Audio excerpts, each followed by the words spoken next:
This is my first experience with this medicine or any mescaline derivative.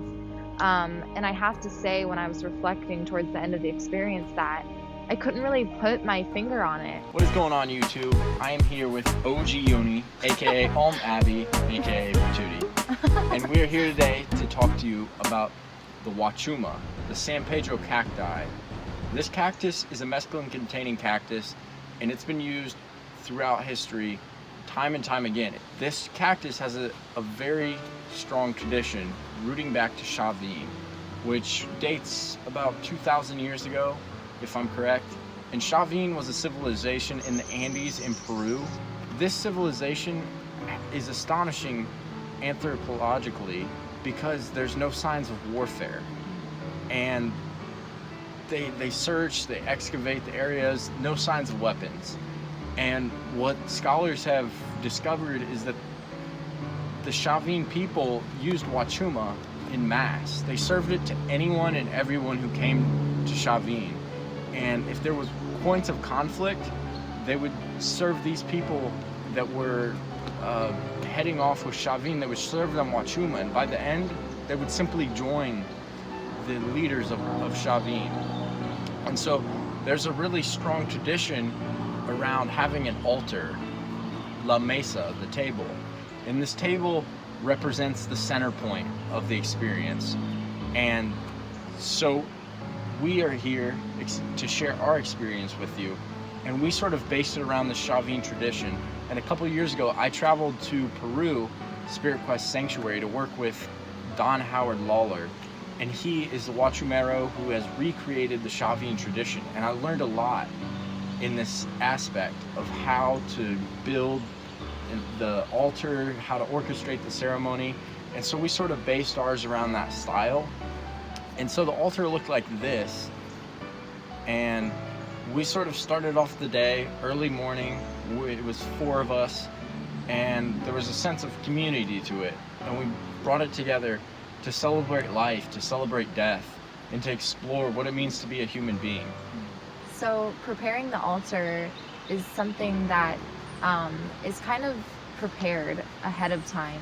It's not just something that you want to throw together. It's really done with intention and done with the energy of the facilitators or the people who are going to be experiencing the ceremony.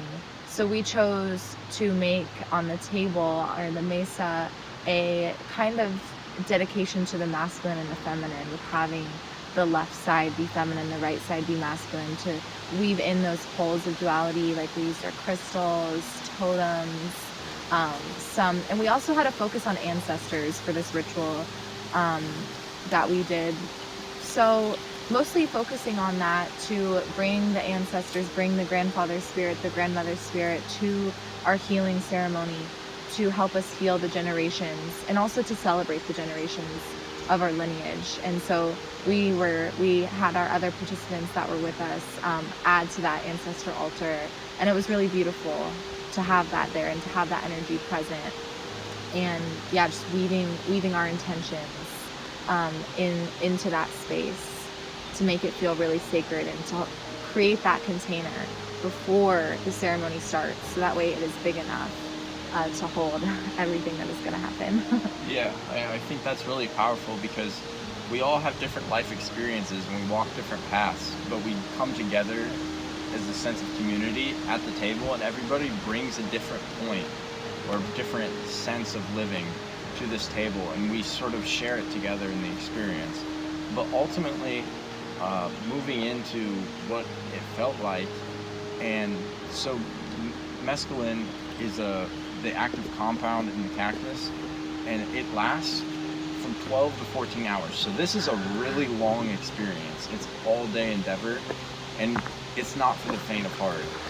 Because even though Huachuma is a more subtle medicine, and where something more like ayahuasca breaks the front doors down, Huachuma slips in the back door, and it starts to work in your psyche subconsciously, where you're still active and moving throughout the day, but yet this medicine is very much felt, very much present. And so the intensity starts to build up, and you just start to feel the energetic presence of everything in your environment. and really tapping into what you feel like. This experience starts to break down the doors of perception, and you are quite literally faced with raw sensation and feeling of the moment. And there's nowhere to go. There's nowhere to escape other than the moment. And this can be daunting. This can be mentally very difficult, because your mind wants to do something, wants to reach out to familiarity and find something you're used to so that you can occupy that state of mind and be comfortable. But really, this strips all that away, and you have to face yourself. And for me, the most powerful part of that is that meditation is the antidote to all of this. It takes you deep inside yourself, and you can find that space in your heart where there's connection, there's love, and you can open up to something communally that connects us all. And this is what this medicine is a master at doing, is connecting people and helping us to see from the same perspective and our hearts to beat as one. And so these are some of the lessons that the Huachuma yields throughout the day, as you start to see your behavior normally and how that takes you out of this opened heart space, and how it pulls you into wheels of desire, wheels of aversion, and you constantly are finding that your mind is jumping out of the moment. And the lesson is to return back to simply breathing and simply feeling into yourself and feeling your senses come in. And this is not without challenge. This is a very powerful medicine that, like I said, it's not for the faint of heart. But do you have anything you'd like to add? Yeah, I guess we'll just kind of start from the beginning. So this is my first experience with this medicine, or any mescaline derivative. And I have to say, when I was reflecting towards the end of the experience, that I couldn't really put my finger on it, how similar the feeling of this experience felt to other psychedelic experiences or plant medicine experiences that I've had, but in a way so much different, because as Riza was saying, it's all right there, it's all in front of you, and you're just getting a more clear perspective of what is and what always is. But taking the blinders off of the ego to really see that, which is always accessible to us. So with this medicine, it's like full on, and you're there for the whole 12 hours. And that not being just with yourself, but with the people around you and with the earth around you and the environment. And that was definitely powerful. Yeah, and so to give you guys a little bit of perspective into how our day was lined up, we commenced the drinking of the Huachuma early in the day, and proceeded to hang out for maybe 20 minutes after that, and just sort of feel into yourself and get prepared for what's ahead. And then we went out for a walk in nature. We went in the woods, and that's when the medicine really started to come on, and you could start to feel yourself staring off into space and more receptive to the liveness of the plants around you. And after this walk, which was about 2.5 hours, we came back and sat around the table and played some music. And this was where things really ramped up and got really powerful. It takes a bit of mindfulness to not give in to the astonishment of the experience, because everything seems brand new and it's glittering, and you could just overwhelm yourself by looking at all the material, worldly things that have a glimmer to them. But that's not where the true lesson is. The true lesson is when you are able to acknowledge that, but then go deeper and breathe into what is beyond that glimmer, what is evoking that. And this also comes with the challenge of resistance, because it can also be somewhat hard to open up to something that you're not used to, because you're not really sure what's going to happen, and that feeling can be unfamiliar. But simply trusting that this opening is part of the process can allow you to really feel this sense of connection with your fellow human, with the plants and the animals. And this is not an end-all be-all. This is a part of the path. This is not a one time you see you see what it's like to be enlightened, and therefore you live enlightened. And so we have to recognize our peace in the whole, and not get caught up in thinking that we are the whole at all times, because that's where the ego can latch onto. And we have to humble ourselves in the presence of this and continue to step one foot in front of the other. Before enlightenment, chop wood, pale water. After enlightenment, chop wood, pale water. But you can do it with a smile on your face. And so yeah, do you have anything you'd like to add to that? Yeah, a couple things that I'm also just integrating now as we're talking about it, but I definitely think that this medicine works with integrating the subconscious with the conscious, and provides the ability to bring the shadows into light, so you can see that they're all one. But then feeling that push and pull within yourself is very interesting, and that your experience with that will depend on what you bring to the table. For myself, there was a lot of the masculine and feminine polarity, because I'm very deep into the feminine practices, but I have known through talking to Riza and research about this medicine that it's a very masculine plant. And I was in a ceremony with 3 other men. And so that was interesting. 3 men that I care about and that I trust. But that was just an interesting dynamic knowing going into it. And there was also a big focus for me on the 4 directions. And that was something that I felt called to do, to invoke the 4 directions as we began the journey, because I believe that is like Don Howard's tradition. And to really explore the medicine wheel. And that's how I kind of felt with there being 4 people, just kind of feeling a shift in the different roles and seeing how our individual consciousness can take on these different roles and how we can step into different places in order to suit ourselves and each other. The experience is really powerful. I mean, you ride it like a wave. There were some times that I needed to be alone and just process things. There were some times where it felt good to be with everybody. Being in nature was beautiful. And if I could just tell a short story of as we're on this hike, and we're being with the elements, we're seeing the earth, the mosquitoes, the river, all of it, and feeling really complete with it. And then as we were in the woods for about 2.5 hours, I think, later on, we weren't really keeping track of time as we were there, but as we ascended out of the forest, all we heard were these bulldozers and machine equipment, and it was so overwhelming. And how I felt walking out and seeing that, and it was specifically around the playground. It just so happened to be that we walked out where there's this playground, and there's like bulldozers like destroying the playground. And then it became this very heavy emphasis on what are we doing to the earth, what are we doing to ourselves by trying to walk this path of capitalism and the hyper masculinization of capitalism.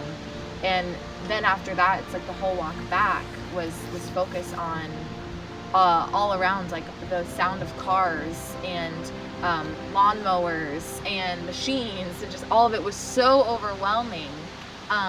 And it felt really daunting. It felt dangerous. And as we're walking along this little ledge, and this guy on a standing lawnmower comes plowing through, and it's just kind of like this feeling of like it's coming to get you. And so I don't know, and that's something personal that I think my consciousness probably brought to it.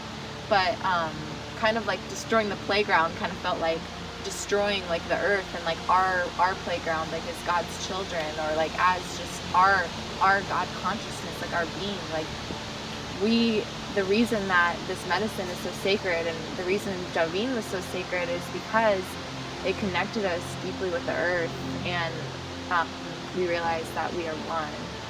And so feeling that dichotomy was really interesting and awakening, I think, in a lot of ways. Yeah. And one other cool point of the experience was Abby and I were sitting across from each other and just sort of meditating and moving into that space of connection with each other. And at one point, like, I had reached out my hand, but my eyes were closed, and we were just sort of like moving our hands against each other, and then we started like moving our fingers, and we probably can't be that coordinated now. one point to the other. And I just had like a very strong sense of like, this is like our minds like calibrating with each other, and it was very insightful, and it was also fun. It was. It was definitely powerful to have that connection together, and with our dear friends who are father and son, and just to really feel like the love and connection and community. And I felt that we were able to do a lot of healing. We all have, the relationships cause love and they also cause pain, and being able to balance that and integrate all of that together. And I think that we came out on the other side with such a deeper sense of connection that was already present. We were talking as we were coming down from the experience, and we were just saying how this love is always there, and it's beyond the senses, it's beyond desire. And the experience with the cactus was able to show us both. I think the desire of the sensation in the moment, in the visceral, and also that which is beyond all of us, that we can always tap into at any time. Yeah, definitely. Like, taking perspective on this experience, sensation can be used to channel yourself into a higher state of consciousness, but then you have to recognize that to detach yourself from the craving of that sensation, because that is not ultimately what leads you to liberation. That is only a path to start you, to get you moving in that direction. And this experience does not come without expense. You know, it lasts 12 to 14 hours, and towards the end, it's sort of We were kind of crazy. overwhelming. Like, you don't know what to do with yourself. You feel somewhat out of place. You have to like assimilate back into the ego structure. You know, normally you're going about your day and you're like, all right, it's lunch. I'm eating lunch at 1. I'm going to work at 5 or whatever. Like, you have this structure, and this completely drops you out of it. So it's like then your mind is like trying to hold back onto things. And I think Riza made a really important point to us, that we need to really watch ourselves, and that it's good to come back to normal and let those things, you know, kind of ease you back in to reality, but also like be mindful about the choices of what you're doing, because now you can really see how your consciousness can be programmed and how you can really create what is best. Right. Because when we're assimilating ourselves, we definitely need to ground and have our minds reorientate itself in ordinary life. But this gives you an opportunity to pay attention to what it is you are grounding into, what it is you're letting your mind go to. And you can choose to form healthy habits at that point. You can choose not to turn on the TV, not to do whatever bad habit you choose to do that makes you feel comfortable inside, but rather do what you know is good for you, healthy for you, because that's going to help form habit over time. Or at least be able to see that negative habit come up and like learn to process it instead of just immediately hopping on that train. Just being able to process it first. Right. But ultimately what I wanted to say was, this doesn't come without expense, because it's very difficult to go to sleep. You feel just this overwhelming amount of aliveness and energy, and there's also a lot of tension that forms due to your nervous system being in this amplified state. And so to anyone that is interested, I definitely recommend that you walk with caution and really make sure that this is something that is even remotely going to serve you, because to just do this for recreation is not at all Wouldn't recommend it. Yeah, it's not a fun thing to do. Like, this is very challenging. You need to create the space for yourself to have that experience and really have pure intention, pure awareness going into it, and block out the time to take care of yourself before and after. Give yourself that time to drop into the medicine space. Write out your intentions, meditate, pray, whatever that is to you, to connect, because the spiritual world that you're connecting with, it's already here. It's just waiting for you to call out to it and engage so it can speak back. And then also afterwards, taking the time to make sure you have plenty of rest.